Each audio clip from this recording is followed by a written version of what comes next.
What's cracking, guys? We're back. How's it going? Welcome to Monday. We're back. We're rolling here. Had a good time. How things going? Work's been crazy, but we're back. We're back. It's Monday night. Let's get in this.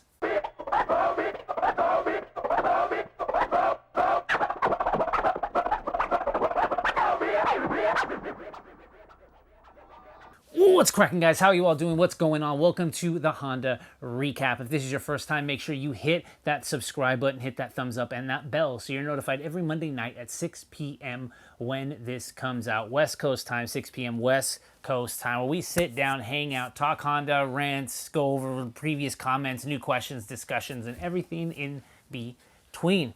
Shout out to everybody in the premiere right now. Thank you all for joining me. How you all doing right now? I'm happy to say this episode is sponsored again by me. Head over to HondaVlogs.com/shop. Pick yourself up a shirt, hoodie, sticker, anything you guys want to support the channel. I super appreciate everybody who has already. All proceeds go right into the channel, put a smile on my face, and help grow the community. We are almost at 10,000 subscribers, 10,000 schmeckle here. So I'm pretty excited about that. We're like at 9,900 something. I don't even know if YouTube says 10K yet. If it does, it's lying. I would tell you if we hit 10K because this smile would be massive. It's pretty big right now, right? Hey, hit that like button, guys. Do me a favor. It definitely helps with the algorithm. Definitely helps kind of progress things forward with the community and everything like that. Obviously, it helps the channel grow and it helps me out, like I said. So super excited about that. Yet again, head over to HondaVlogs.com/shop. Pick yourself up something. Support the channel. Support your boy. How you all doing this weekend? I know I wasn't here last week. Had a lot of crazy stuff going on. Even this week, things are going crazy with work. But you know, things happen, guys. Things happen. I miss an upload. You know what I mean? That's just, it's definitely not the way it is now, and I don't want that ever to be the way it is now, but it happens because life happens, you know? But I'm really appreciative to everybody I talk to throughout the week who hits me up in the DMs, and we kind of have conversations going back and forth and things like that. Makes me happy. So, like I said, in the premiere, thank you for everybody who's right. Thank you for everybody who's in there right now supporting me. What did you guys do this past week? Did you do anything fun? Did you work on your car? You buy any new parts? You do anything like that? Definitely let me know. Hopefully I'm there. I've been missing them. I know, man. It's been crazy. It's been crazy. I can't stress that enough, dude. But life's been good. Life's been good. We're here. We're here another Monday. What's going on? Last week we talked about raffles. I definitely want to get into that. Right off the bat, I wanted to say something because this is only my little platform that I have here, and I want to say, you know, my heart goes out to Dana and the Honda community. I know he's not uploading right now. His father passed, and he's going through some stuff. If you guys haven't watched his last video, definitely check it out. It'll be in the description below. He has a GoFundMe page right now to kind of help with a lot of the things. He never asks for much. A lot of you out there did post it on your Instagrams, and that is, I'm sure, greatly appreciated from him and the family. I did as well. But like I said, this is my only platform where I get to sit here and actually communicate with people. So I wanted to say, you know, I'm sorry for everything. But if anybody wants to definitely check it out, it's right here. It'll be in the description below. I don't know. I just want to be able to help out as much as I can in these times. It's never easy. And I don't know, man. My heart goes out to you. Everybody loves you. It's true, dude. There's no one that's following me that isn't following you, and you definitely need everybody's support, and I want to do everything in my power to kind of like make sure you get that, you know. So if you ever need anything, you know who's out there, bro, and you got a community behind you. So that's all I had to say. You got this, bro. All right, guys, with that said, I wanted to jump into last week's topic, and that was raffles. A lot of you actually had a lot of the same sentiments as far as raffles. It seems like a lot of you aren't really down.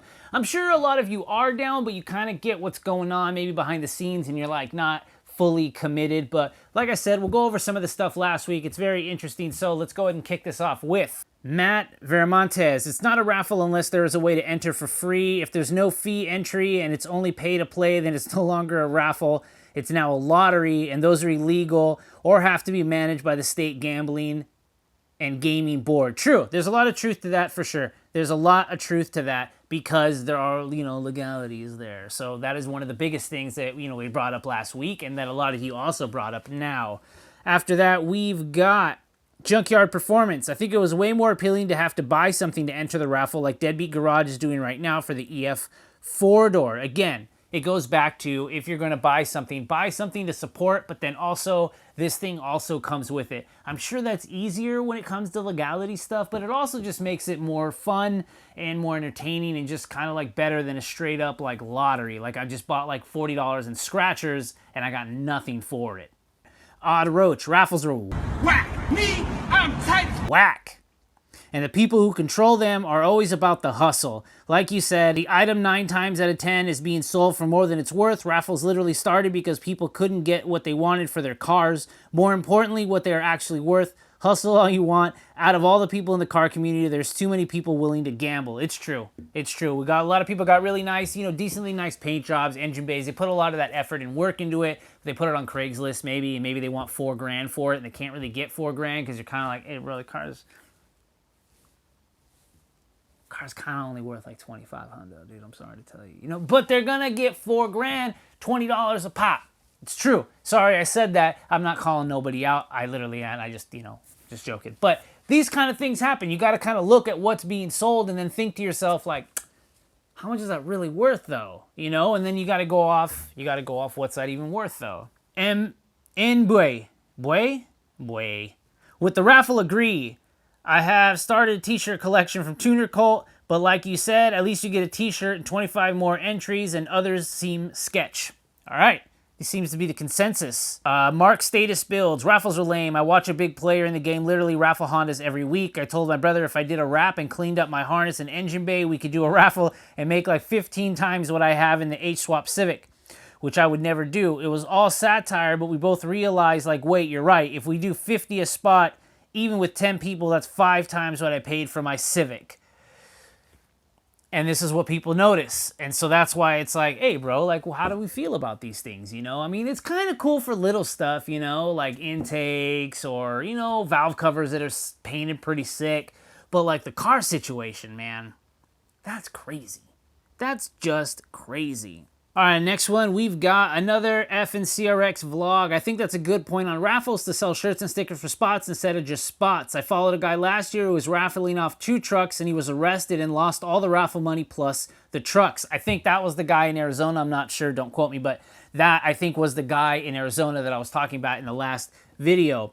I don't see anything wrong with it. We choose to give these people our money, but you have to be smart with it. Exactly. I mean, you're choosing what you're doing. You're choosing what you're going into. That's just the thing. Automotive Anatomy. Not into raffles. Easy money. Doesn't last. Gets you in trouble. Cut and dry. This man is just cut and dry with it, man. So I appreciate that. Shades Wade.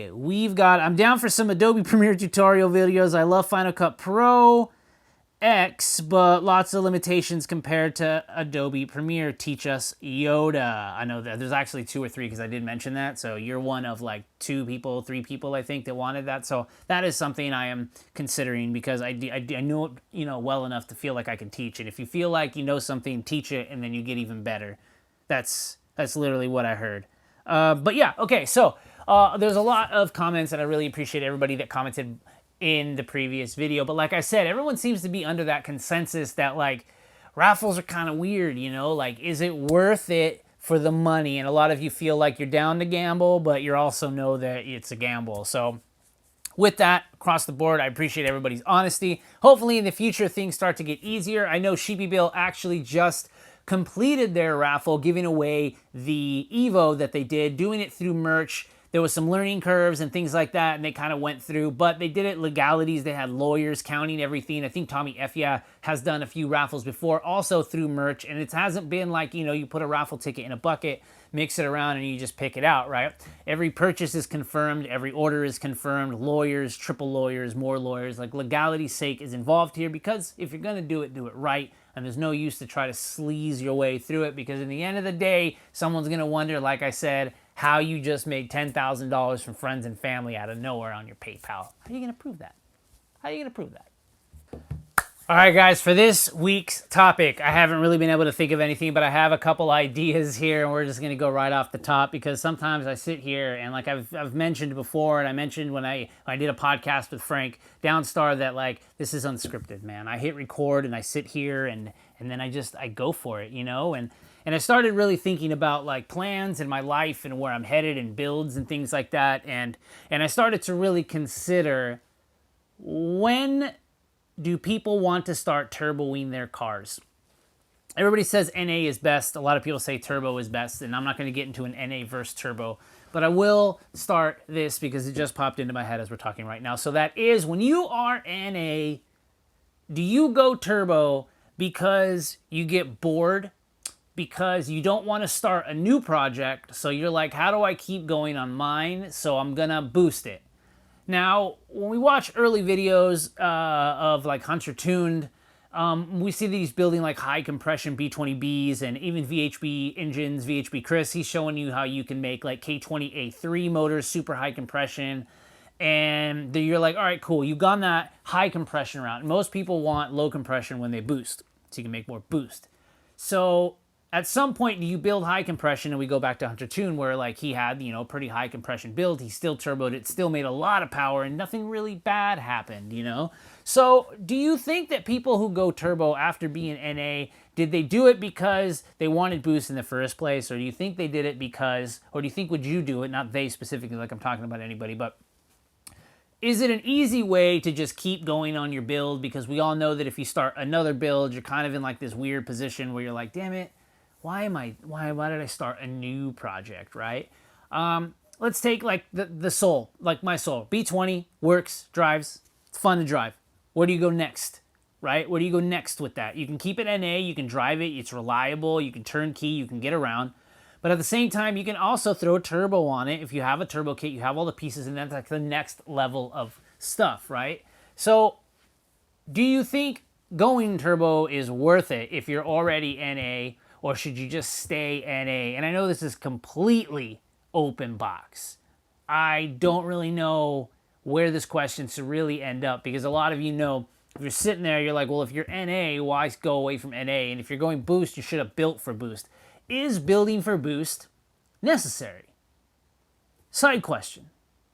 Is building for boost, with that little bracketeering parentheses, is building for boost only worth it if you're trying to hit numbers? Like, I think we've noticed that I think you can probably boost your car and make a certain amount of power for what output your motor can make. B16, you could probably make 250, 300, sure, not a problem. You want to hit like 500 on your B16, obviously you're going to have to build for boost. But if you have a normal B16, you could probably hit 300, no problem, right? B20, can you hit X amount just off that? Stock block gang, hit 300 horsepower with a turbo. Could you do it? Yes. Reliably? Who knows? If you build the B series, can you hit 500 or 600? Yes. So, I digress. If you are building your motor for NA, is it worth going boost, or should you always build for boost even if you're NA? I guess that doesn't really work, right? Because then if you build for boost, you're low compression, then going NA isn't really worth it. This is what I mean. I sit here and I don't really, this is not even planned, so now I sound kind of like, oh my God, where's he going with this? So I think my question essentially my question is this. At what point in the build, when you decide to go turbo, have you noticed that a switch gets flipped where it's like, I've run out of ideas on this car, I'm gonna go boost? And I think that it's because there's more parts to buy, there's a new project with your similar project, and now there's more parts to buy. You need the turbo, the intercooler, the piper, oh my God, your intercooler piping, the blow-off valve. You already most likely have an ECU. You have to get tuned, fuel system, injectors, you know, et cetera, et cetera. So do you feel like that it's a viable option to decide to go boost with your project car already, as like just to continue venturing off to like, how far can I push this car? Or do you think people just slap a turbo on their car and then just like, well, I'm gonna blow this up? All right, well, on a side tangent to that, if you built your car NA, is it worth going boost? And if you do go boost, do you think you only want to do that, or do you have the thought of only doing that because you can keep building, buy more parts, and keep going without starting another project? Which then I'm gonna throw this wrench into the mix. Pump gas or E85?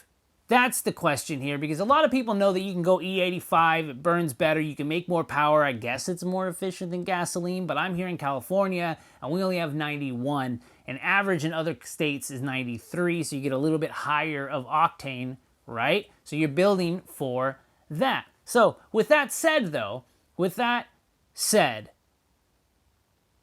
what's worth it? What's worth it? Is E85 literally worth it as far as a mod? Would you do that with your NA build, with your turbo build, or would you just stay on pump gas? Like, are all of these things that I just talked about, running NA and then deciding to go turbo and then you're going to go E85, are these just the gradual increments of the different stages of people's builds? Or do you think that's just the end game of the build? If you have a certain car, you need to boost it, or you have a certain motor, you need to boost it, and then once you boost it, you need to go 85. And these are just the, gradual steps a person has to take to where their build can be considered complete. Because obviously when people say, oh yeah, my car is done, no one's car is done. No one's car is done, right? Because you constantly want to modify. So like I said, we'll start from the beginning. We'll digress. I know it kind of went off, but let's round this off now because I think I've actually got a cohesive statement here, and I'm not really going to edit this because this is how thoughts work out, right? You have your motor, you have your car, it's looking great, running great. It's NA, fuel system, you already have a tune, you're loving it, but now you're a little bored and you kind of want to do something else. You're like, I think I'm going to boost. I think I'm going boost, right? A couple months later, you still think you're going to go boost. Now what? Now you go out and you piece all this stuff together, you boost your car, now you have a boosted car. Then what? Is it worth going to E85? Like, is that just the next gradual step? It's like, okay, well, technically I'm not done yet. I could be E85. It's a slippery slope, guys. It's a slippery slope. So I've come back, I'll go all the way back to the beginning, and that's when I sit here and I start to think to myself, are there people that just build their car because they want to straight get there? They want that boosted E85 X motor in this car? Or do you think people just slippery slope themselves into like not getting into it all at once because they're like, well, if I go straight to E85, then what? Then I'm already there, right? I think that's a case. I think that's a good case to like, how do you know when your car is done? Or how do you know when you can finally get somewhere? And I think people slippery slope themselves. They built for one direction and then they kind of like don't want to start a new project because they're so invested in their project now. And so then what happens is, like, again, you go boost or you go this other direction and then you upgrade your fuel and then you upgrade of something else and then you end up in E85 or 93 if you want to go that direction. And then before you know it, you're kind of like topping out all these things. So I guess my question is what do you think? Do you think most people end up down this road as a slippery slope? Or what do you think the most people are? The slippery slope their way all the way to like boosted E85 projects and then they keep evolving? Or do you think that's the end game? Do you think at some point you're just like, in order to actually be complete with your setup, you need to be E85. That's how you complete it. You need to be this certain thing. I feel like a lot of cars are being built in directions where they're like, I'm not done yet. I still need to be on E85. But like, why? Is that an achievement? Or I still need to be boosted to meet this quota. It's like an achievement based, I don't know. I think it's a slippery slope, guys. I think it's a slippery slope when you build your certain car and then you're like, you need to keep going. I'm starting to feel like you can build your car and just be happy with it for a while. Like there's no need to go boost anymore. There's no need to go 85. There's no need to just do all the crazy stuff that people are doing. Man, I don't know why I just came to that conclusion, but I think that's the thing, Sure, you can boost. Sure, you can boost your car. I think that'll be fun. I think you can do 85. You can do whatever you want to your car. I fully support any decision, good or bad. I'm down for it. I'm super down for it. But it's possible that we are going to hit this brink, this point, this wall, where it is how OEM you can be. OEM Plus has already been a thing. But I feel like the next move, guys, is how OEM you can keep your car. So do you think in the next couple years, we're going to start seeing way more OEM cars? You buy a beater, and instead of just going full race car, you go full OEM. You replace panels, you fix rust, just to get to OEM showroom quality. I think that's where we're headed. A lot of weird tangents, completely unorganized. This is off the hip. I appreciate you guys who have stuck this far into it. But do you think going all the way E85, however you get there, is just a slippery slope, or is that end game? Is Turbo E85 just end game for the community now, where you just have to end there? And do you think that in the next couple years, everyone's going to start selling their parts and making their car as OEM clean as possible? OEM Plus, I'll throw that in there. But anyways, guys, that's it. Sorry for the complete rant. Sorry for the no direction here, but that's my head. That's how we go, and that's how I'm editing this, because this is how it goes. This is kind of an off one, but not really, because that's the conversation. That's how it happens, and I'm by myself talking to a camera. But I'll see you guys next week. I really appreciate all you guys that have stuck around this far, and if you have, make sure to hit that subscribe button and that thumbs up and bell so you're notified every Monday night at 6 p.m. East Coast time, West Coast time, every Monday night. I appreciate all of you. Head over to HondaVlogs.com/shop. Pick yourself up a shirt, hoodie, sticker, whatever you guys want to support the channel. I supremely appreciate everybody who has already. I'll catch you guys in the next one. Peace.